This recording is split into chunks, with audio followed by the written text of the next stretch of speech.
नमस्कार। कृष्णसार एफएम 94 मेगाहर्जको उत्पादन पश्चिम डायरीमा रामप्रसाद आचार्य र राकेश मिश्राको हार्दिक स्वागत छ। सुरु गरौं पश्चिम डायरीका मुख्य खबरका शीर्षकहरू। बाँकेमा 40,000 बढी पशुमा लम्पी स्किनबाट संक्रमित, उपचार नपाएर 16 भैँसी मरे, खोपको अभाव, 82,000 खोपको मात्रा माग। नेपालगञ्जका मसाज सेन्टरमा यौन धन्दा, वन डिभिजन बाँकेद्वारा अवैध काठ खोज्न समिलमा छापा। फोहोर व्यवस्थापनको नेपालगञ्जका मेयर विष्टद्वारा एका बिहानै अनुगमन, बालकको शिक्षा अधिकारको रिटमा अदालतद्वारा कारण देखाउ आदेश। र भारतीय प्रतिबन्धले चामलको मूल्य आकाशियो, बाँकीमा 34% मात्र धान रोपाई हुन अझै बाँकी। पश्चिम डायरीको सुरुमा बाँकी जिल्लामा पशु लम्पी स्किनको संक्रमितको सन्दर्भ छ। बाँकीमा गत जेठ 3 गतेदेखि लम्पी स्किन रोग पशुमा देखिएको पुष्टि भएको थियो। हालसम्म 40,592 वटा पशु लम्पी स्किन रोगबाट संक्रमित भएको भेटनरी अस्पताल तथा पशु सेवा केन्द्र विज्ञ केन्द्र बाँकीको तथ्याङ्कमा छ। जिल्लामा हालसम्म लम्पी स्किन विरुद्ध 5,500 मात्रै खोप लगाइएको छ। 82,000 खोपको मात्रा माग गरिएको छ। लम्पी स्किन संक्रमित पशु समयमा खोप उपचार नपाउँदा शास्ति झेलिरहेका छन्। औपचारिक रूपमा जिल्लामा खोप आए पनि त्यो पर्याप्त छैन। संक्रमित पशुको तथ्याङ्क हेर्दा बाँकीका 8 स्थानीय तहमै खोप अभियान सुरु गरिए पनि पर्याप्त खोप उपलब्ध भएको छैन। लम्पी स्किन एक प्रकारको भाइरस पक्ष समूहको काप्री पक्ष भाइरसबाट गाई भैँसीहरूमा लाग्ने रोग भएको हो। यो रोग भैँसीहरूमा भन्दा गाईहरूमा बढी देखिने हुन्छ। लम्पी स्किन रोगबाट पर्याप्त सचेतनाका कार्यक्रम नहुने र उपचार तथा खोपको समयमा प्रभावकारी उपलब्ध नहुँदा नेपालमा यो रोग फैलिएको पशु स्वास्थ्य क्षेत्रमा कार्यरतहरू बताउँछन्। 3 तहको सरकार नै पशुमा लाग्ने यस खालको रोग विरुद्ध पूर्व तयारीमा रहने, सचेतना फैलाउने काम गर्नुपर्ने उनीहरू बताउँछन्। यो रोगबाट अहिलेसम्म उपचार नपाएर 16 वटा भैँसी पनि मरेका छन्। दूध उत्पादनमा पनि कमी देखिएको छ। दैनिक नेपालगञ्जमा खबर छ।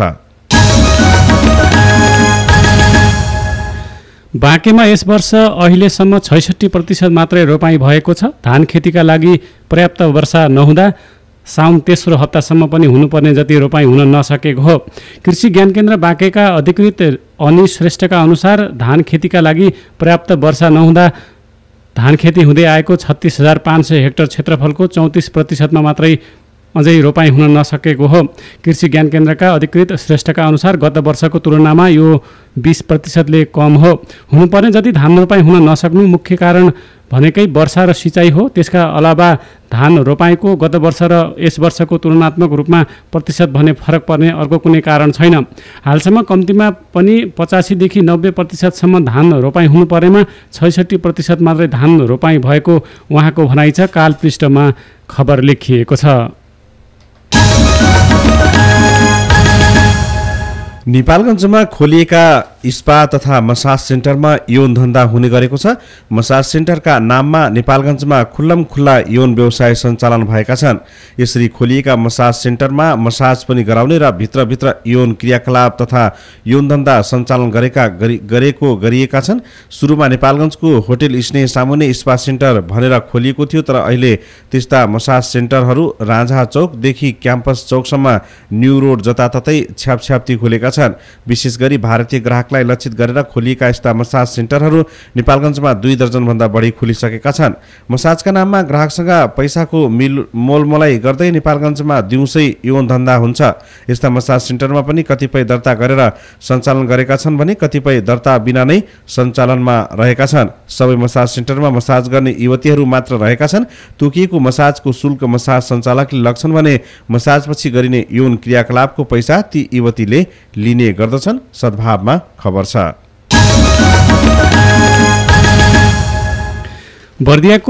बर्दियाकी पार्वती थारू दैनिक ज्यालादारी काम गर्न नेपालगञ्ज पुगिन्। यहाँ आउनुको प्रमुख उद्देश्य थियो नेपालगञ्जमा महँगी कम छ र नियमित काम पाइँदा परिवार पाल्न सहज हुन्छ। उनी नेपालगञ्ज आउँदाका केही महिना त सोचे जस्तो भयो। महँगी धेरै नहुँदा ज्यालादारीको कमाइबाट जेनतेन महँगी धकेलिएकी थियो। तर करिब 1 महिना यता चामल आकाशिएको मूल्य उनलाई अहिले परिवार पाल्न हम्मे भएको छ। भारतले चामलमा लगाएको प्रतिबन्धका कारण नेपालगञ्ज लगायतका क्षेत्रमा चामलको मूल्य आकाशिएको छ।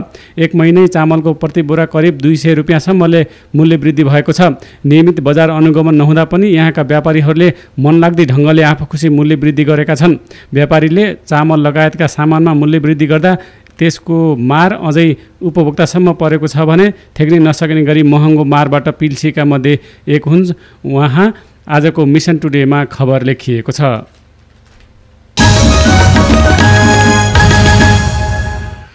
नेपालगञ्ज उपमहानगरपालिकाका नगर प्रमुख प्रशान्त विष्ट बुधबार हिजो बिहानै सडकमा निस्किनुभयो। प्रमुख प्रशासकीय अधिकृत शिवप्रसाद रिजालसँगै सडकमा निस्किनुभएका नगर प्रमुख विष्टले फोहोर व्यवस्थापनमा चासो राख्नु भएको थियो। उहाँले सडकमा फालिएको फोहोर त्यसको व्यवस्थापन लगायतको अनुगमन गर्दै कर्मचारीलाई आवश्यक निर्देशन पनि दिनुभयो। 3 महिनाभित्र नेपालगञ्जको मुहार फेर्ने प्रतिबद्धता जनाउनुभएका नगर प्रमुख विष्टले सहर व्यवस्थापनका विभिन्न पाटोमा निरन्तर लागिरहने बताउनु भएको छ।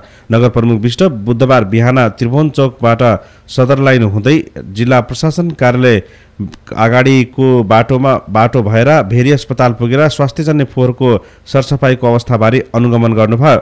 स्वास्थ्यजन्य फोहोर व्यवस्थापनमा मेडिकलहरूले लापरवाही गरिरहेको पाएपछि हामीले निगरानी बढाएका छौँ। स्वास्थ्यजन्य फोहोर व्यवस्थापन केन्द्र नै सञ्चालन गरेर दैनिक रूपमा फोहोर सञ्चालन भइरहँदा पनि लापरवाही गर्ने गरिएको उक्त कुरामा जोड दिएको थियो। दैनिक नेपालगञ्जमा खबर छ। कृष्णसार एफएम 94 मेगाहर्जको उत्पादन पश्चिम डारी कृष्णसारfm.com मा इन्टरनेटबाट प्रत्यक्ष वा डाउनलोड गरेर पनि सुन्न सकिन्छ। अब रेडियो कुराकानी। वडामा निर्वाचित जनप्रतिनिधि वडाका सबै नागरिकका साझा व्यक्ति हुन्। निर्वाचन जुनसुकै पार्टीबाट लडे पनि निर्वाचित भइसकेपछि उनीहरू निस्वार्थ रूपमा समग्र विकास गर्नुपर्छ। तर कतिपय वडाका जनप्रतिनिधिहरू काम गरिरहँदा आफू खुसी योजना बनाउने, उपभोक्ता समितिमा आफ्नो मान्छे राखेर कार्यकर्ता पाल्ने, आफ्नो आफन्तलाई अवसर दिने गरेको जस्ता अपेक्षाहरू सधैँ लाग्ने गरेको छ।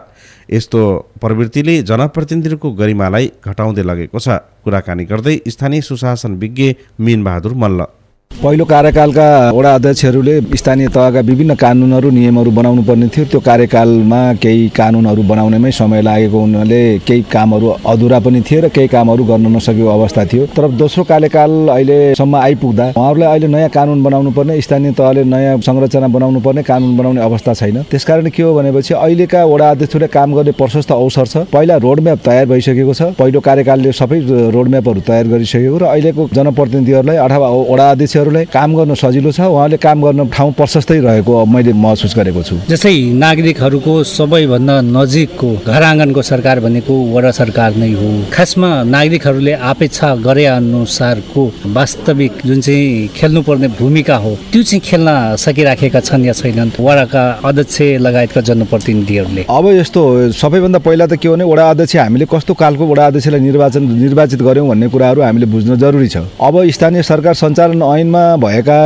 व्यवस्थाहरू जुन प्रावधानहरू छन् ती प्रावधानहरू ती कानुन अनुसार व्यवस्थापन गर्ने कुराहरू हामीले गर्नुपर्छ। र अब उहाँहरूको सक्षम वडा अध्यक्ष हामीले छनौट गऱ्यौँ कि गरेनौँ, योग्य वडा अध्यक्ष छनौट गऱ्यौँ कि गरेनौँ, त्यो आधारमा उहाँहरूले सेवा प्रवाह अथवा सर्भिस डेलिभरीको अवस्थामा हामीले प्रतिफल प्राप्त गर्ने हो। अब सर्भिस डेलिभरी राम्रो दिन सक्नु भएको छैन भनेर हामीले जनगुनासोहरू प्राप्त गरिरहेको अवस्था छ। सर्भिस डेलिभरी उहाँले चाहेर पनि दिन सक्नु भएको छैन। किन दिन सक्नु भएको छैन भने उहाँहरूको त्यो योग्यता क्षमता नै अभाव छ। क्षमताको अभावले गर्दा जनप्रतिनिधिहरूले आफ्नो सर्भिस डेलिभरीमा समस्या आइरहेको देखेका छौँ हामीले। जस्तै वडा अध्यक्षहरूलाई चाहिँ सधैँ आक्षेप लाग्ने गरेको छ। उहाँहरूले चाहिँ आफू खुसी योजना बनाउने, उपभोक्ता समिति चाहिँ गठन गर्ने, आफ्नो खुसी आफ्नो मान्छेलाई उपभोक्ता समितिमा चाहिँ राख्ने, हैन? यहाँको बुझाइ चाहिँ के छ? त्यस्तो अवस्था छ अहिले। खास गरी स्थानीय तहमा वडा अध्यक्षहरूले आफ्नो अनुकूलतामा मात्रै योजना दिने र आफ्नो अनुकूलतामा मात्रै योजना बाँड्ने, कार्यान्वयन गर्ने अवस्था छ। तर त्यस्तो गर्न मिल्दैन। स्थानीय सरकार सञ्चालन ऐनमा के हो भने योजना तर्जुमाका चरणहरू छन्, 7वटा चरणहरू छन्। त्यो 7वटा चरणमा बस्ती स्तरको योजना माग भएर आएका योजनामा मात्रै कार्यान्वयन गर्ने कानुनी प्रावधान छ। अब कानुनी प्रावधानलाई मान्दैनौँ भन्छन् भनेपछि त्योभन्दा माथि कानुनभन्दा माथि कसैले वडा अध्यक्षले ठानेर काम गर्छ भने त्यो कानुन त कानुनको बर्खिलाफ छ। त्यसकारण वडा अध्यक्षहरू योग्यताको हिसाबले, जानकारको हिसाबले, क्षमताको हिसाबले अभावको कारणले गर्दा उनीहरूले सर्भिस डेलिभरीमा अभाव दिन सकेका छैनन्। अब त्यो सर्भिस डेलिभरी उनलाई कानुन त के व्यवस्था छ भन्ने कुरै नै थाहा थाहा छैन। अब राज्यले त्यो उनीहरूलाई कानुन सम्बन्धी यो प्रावधानहरूको बारेमा जानकारी पनि दिलाएको छैन। त्यसकारण मैले जे गरे पनि हुन्छ, अथवा म वडा अध्यक्ष हो, म यो कानुनभन्दा माथि हो भन्ने उनीहरूले ठान्नु भएको छ। अब त्यसकारण पनि सर्भिस डेलिभरी र उहाँले गर्नुपर्ने कामहरूमा तारतम्यता नमिलेको अवस्था छ कि वडाका जनप्रतिनिधिहरूले अलि बढी चाहिँ राजनीति गर्न खोजेको हुन् कि? अब राजनीति प्राणी यो राजनीति त गर्ने नै भए, राजनीति दलबाटै उनीहरू आएका हुन्, राजनीति गर्ने नै भए। तथापि के हो भनेपछि वडा अध्यक्ष निर्वाचित भइसक्यो भनेपछि उनीहरू राजनीति प्राणी रहँदैनन्, कुनै दलको वडा अध्यक्ष हुँदैन उनीहरू के हो भनेपछि सबै त वडावासीहरूको जनप्रतिनिधि हो, वडा अध्यक्ष हो। त्यसकारण म यो समग्रको वडा अध्यक्ष हुँ र मैले समग्र रूपमा समानान्तर रूपमा अथवा समानुपातिक रूपमा हामीले चाहिँ सेवा प्रवाह गर्नुपर्छ भन्ने वडा अध्यक्षले बुझ्नुपर्छ। अब यो वडा अध्यक्षले नबुझेको कारणले गर्दा नै यो समस्या आएको हो अहिलेको त। अब रहेको कुरा के भने जुन दलबाट उहाँहरू चाहिँ निर्वाचित भएर जानुहुन्छ, जुन आफन्तहरू छन्, दलको त कुरै छोड्नुहोस्, खास गरी वडा अध्यक्षहरू दलभन्दा पनि आफन्तहरू जुन परिवारसँग नजिक नाता गोताका कारणले गर्दा उहाँहरू फस्नु भएको छ। आफ्नो आफन्तहरूलाई, नजिकका मान्छेहरूलाई योजना दिने, लाभका कामहरू दिने, त्यस्तो कामले गर्दा उहाँहरू बदनाम हुनुभएको छ। त्यो नगर्नु पर्ने हो र गरिराख्नु भएको छ। त्यसकारण जनप्रतिनिधिहरूप्रति अथवा यो व्यवस्थाप्रति पनि अहिले वितृष्णा जागेको छ मान्छेहरूले। हामीले चाहिँ गाउँ सिंहदरबार आयो, तर चाहिँ गाउँमा सिंह मात्रै आयो भन्ने हामी बेलामा हामी सुनिरहेको छौँ। विभिन्न सञ्चार माध्यमहरूबाट पनि हामी जानकारी प्राप्त गरिरहेका छौँ। उहाँहरूले लगाउने आछो कहीँ कतै यो मिलेको जस्तो देखिन्छ। त्यसकारण उहाँहरूले आफ्नो काम, कर्तव्य, अधिकार स्थानीय सरकार सञ्चालन ऐनमा भएका व्यवस्था अनुसार उहाँले काम कारबाही अगाडि बढाउनु भयो भने यो आक्षेपबाट मुक्त हुनुहुन्छ, उहाँले आरोपबाट मुक्त हुनुहुन्छ। स्थानीय सुशासन विज्ञ मेनबहादुर मल्ल र समुथारू। अब बाँकी समाचार।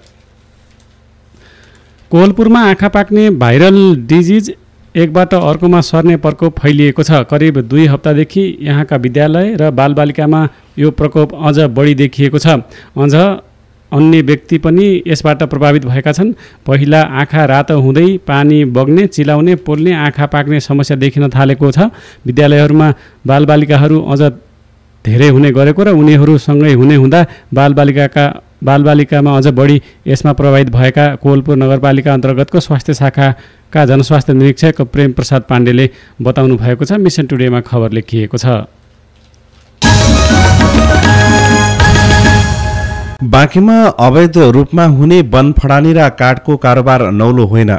केही समय अघि बाँकेको नरैनापुर गाउँपालिकामा रहेका केही घरमा डिभिजन वन कार्यालय बाँकेको टोलीले छापा मारेर लुकाइराखेको काठ बरामद गरेको थियो। वन अवैध रूपमा हुने काठ र कारोबारी खोज्न थालेको छ। डिभिजन वन कार्यालय बाँकेले बाँकेका 3वटा समिलमा छापा मारेको छ। अवैध रूपमा काठ ल्याएको भण्डारण गरेको आशंकामा वनको टोलीले समिलमा छापा मारेको हो। डिभिजन वन कार्यालय बाँकेका सहायक वन अधिकृत नारायण पार्थेले 3वटा समिलमा छापा मारेर काठ बरामद गरेको जानकारी दिनुभयो। बरामद काठ डिभिजन वन कार्यालयमा राखिएको छ। सहायक वन अधिकृत पार्थेले भन्नुभयो, काठका सम्बन्धमा थप प्रक्रिया अगाडि बढ्छ। अनुसन्धान अधिकृत पार्थेले कार्यालय खुलेसँगै अनुसन्धान अधिकारी तोकिएर अनुसन्धान प्रक्रिया अगाडि बढ्ने जानकारी दिनुभयो। अवैध रूपमा काठ ओसारपसार गरी समिलमा राखेको सूचनाका आधारमा वनको टोलीले छापा मारेको थियो। दैनिक नेपालगञ्जमा खबर छ। अब बाँकी समाचार। बाल सुधार गृह बाँकीमा रहेका बालकको शिक्षाको अधिकार सम्बन्धी सार्वजनिक सरोकारको रिटमा अदालतले कारण देखाउ आदेश जारी गरेको छ। उच्च अदालत तुलसीपुर नेपालगञ्ज इजलासका न्यायाधीश पुरुषोत्तम प्रसाद ढकालको एकल इजलासले बाटाका म्याद बाहेक 15 दिनभित्र लिखित जवाब पेश गर्न विपक्षीहरूका नाममा कारण देखाउ आदेश जारी गरेको हो। मुद्दामा अधिवक्ताहरू वसन्त गौतम, लोकबहादुर शाह, विश्वजित तिवारी, सुनिता शर्मा, विकास आचार्य, बलबहादुर चन्द, केवल सिंह थारूले बहस गर्नुभएको थियो। मुद्दाको प्रारम्भिक सुनवाईका क्रममा नेपालगञ्ज उच्च अदालतले यसमा के कसो भएको हो, निवेदकको माग बमोजिमको आदेश किन जारी गर्न नपर्ने हो, माग बमोजिमको आदेश जारी हुन नपर्ने कुनै आधार कारण र प्रमाण भए सो समेत संलग्न राखी 15 दिनभित्र आफै वा कानुन बमोजिमको प्रतिनिधि मार्फत लिखित जवाब पेश गर्न आदेश समेत दिएको छ। दैनिक नेपालगञ्जमा खबर छ। नेपालगञ्ज उपमहानगरपालिका 2वटा वडाका 11,000 भन्दा बढी सर्वसाधारण भूकम्पको उच्च जोखिममा रहेका छन्। उपमहानगरको सबैभन्दा पुरानो र घना बस्तीका रूपमा रहेको वडा नम्बर 3 र वडा नम्बर 7 का अधिकांश घर भूकम्प प्रतिरोधी मापदण्ड विपरीत निर्माण गरिएकाले ती दुवै वडाका 11,000 800 भन्दा बढी सर्वसाधारण भूकम्पको अत्यधिक जोखिममा छन्। बेलायतको डोरमन विश्वविद्यालयले गरेको अध्ययन अनुसार पश्चिमको कुनै पनि क्षेत्रमा 8.6 रेक्टर स्केलको भूकम्प गएमा नेपालगञ्जका 3000 घर ध्वस्त हुन सक्ने देखिएको उपमहानगरपालिकाले जनाएको छ। उपमहानगरपालिकाका प्रमुख प्रशान्त विष्टले भूकम्पबाट हुन सक्ने क्षति रोक्न र कम गर्न सहरी विपद तथा भूकम्पीय पूर्व तयारी परियोजना मार्फत विभिन्न कार्य भइरहेको बताउनु भएको छ। आजको ग्लोबल समाचारमा समाचार प्रकाशित भएको छ। आगामी भदौ 2 गते हुने नेपालगञ्ज उद्योग वाणिज्य सङ्घको निर्वाचनका लागि आज बिहिबार उम्मेद्वारहरू सार्वजनिक गरिने भएका छन्। 2 प्यानलमा प्रतिस्पर्धा गर्न लागेका उम्मेद्वारहरू आज औपचारिक रूपले सार्वजनिक हुने भएका छन्। भोलि शुक्रबार उम्मेदवारी दर्ताका लागि निर्वाचन समितिले समय तालिका सार्वजनिक गरेकाले उम्मेद्वारहरू आजै औपचारिक रूपले सार्वजनिक गर्न लागेका हुन्। समावेशी प्यानल र साझा प्रजातान्त्रिक उद्योगी व्यवसाय समूहका नाममा 2 फरक प्यानलका उम्मेद्वारहरू भई घर दैलो समेत गरिरहेका उनीहरूले आज छुट्टा छुट्टै कार्यक्रममा औपचारिक घोषणा गर्न लागि तत्सम्बद्ध प्यानलहरूले बताएका छन्। वैदेशिक रोजगारीका लागि साउदी अरब जानुभएका कोलपुर 12 का 28 वर्षीय एक युवकको मृत्यु भएको छ। साउदी अरबको अफनिया भन्ने स्थानमा सुरेश चौधरीको साउन 13 गते राति मृत्यु भएको हो। कामबाट आएर कोठामा खाना खाएपछि सुतेका चौधरी सुतेकै स्थानमा मृत फेला परेका थिए। भाइको सुतेकै अवस्थामा मृत्यु भएको भन्दै उसकै साथीबाट हामीले साउन 14 गते खबर पाएका थियौँ। मृतकका दाइ श्रवण कुमार चौधरीले भन्नुभयो, के कारणले मृत्यु भएको हो हामीलाई केही थाहा छैन। त्यसपछि साउदीमा के भएको छ हामीले केही खबर पाएका छैनौँ। मिसन टुडेमा खबर लेखिएको छ। बाँकीका युवाहरूको एउटा समूहले बजेट कार्यान्वयन समन्वय समिति गठन गर्दै विकास बजेट खर्च नगर्ने सरकारी प्रवृत्ति विरुद्ध सचेत खबरदारी सुरु गरेको छ। उनीहरूले बजेट कार्यान्वयनका लागि दबाब दिन समिति गठन गरेका हुन्। युवा सङ्घका केन्द्रीय सचिव खेमराज शर्माको संयोजकतामा गठित समितिले त्यसका लागि विभिन्न दबावका कार्यक्रमहरू गर्ने जनाएको छ। अभियान अन्तर्गत बाँकी जिल्लाबाट प्रतिनिधित्व गर्ने सङ्घीय र प्रदेश सभा सदस्य सहित स्थानीय तहमा पदाधिकारी, निर्माण व्यवसायी र कार्यालय प्रमुखसँग चरणबद्ध छलफल बहस गरी 100% बजेट खर्च गर्दै विकासलाई तीव्रता दिन दबाव सिर्जना गर्न लागि छ। अपाङ्गता भएका व्यक्तिहरूलाई दिइएको 3 महिने तालिम सम्पन्न भएको छ। बैजनाथ गाउँपालिकाका 4 जना र कोहलपुर नगरपालिकाका 8 जना गरी 12 जना अपाङ्गता भएका व्यक्तिहरूलाई सिलाइ कटाइ, मोबाइल मर्मत, ब्युटी पार्लर, डल कुसन निर्माण सम्बन्धी तालिम सम्पन्न भएको हो। उक्त कार्यक्रममा डेक नेपालले आयोजना गरेको थियो। भारतबाट अवैध रूपमा भित्रिएको प्रतिबन्धित कुखुराको 90 किलो मासु सशस्त्र प्रहरीले नाका नजिकैबाट बरामद गरेको छ। सशस्त्र प्रहरी बलको सुक्खा बन्दरगाह बीओपीले भारतबाट अवैध रूपमा ल्याउँदै गरेको 90 किलो ब्रोइलर कुखुराको प्रतिबन्धित मासु जयसपुर नाका नजिकैबाट बरामद गरेको हो। कालपृष्ठमा खबर छ। पश्चिम डायरीमा विचार सम्पादकीय सुरुमा हामीले दैनिक नेपालगञ्जबाट सूचना प्रविधि क्षेत्रमा नयाँ पुस्ताको रहर लाग्दो आकर्षण शीर्षकमा विचार लिएका छौँ। नेपालमा परम्परागत रूपमा अर्थतन्त्रका 5 आधार भनेर कृषि, जलस्रोत, पर्यटन, उद्योग र जनशक्तिलाई लिने गरिन्थ्यो। तर पछिल्लो समय एउटा नयाँ क्षेत्र थपिएको छ, सूचना तथा सञ्चार प्रविधि।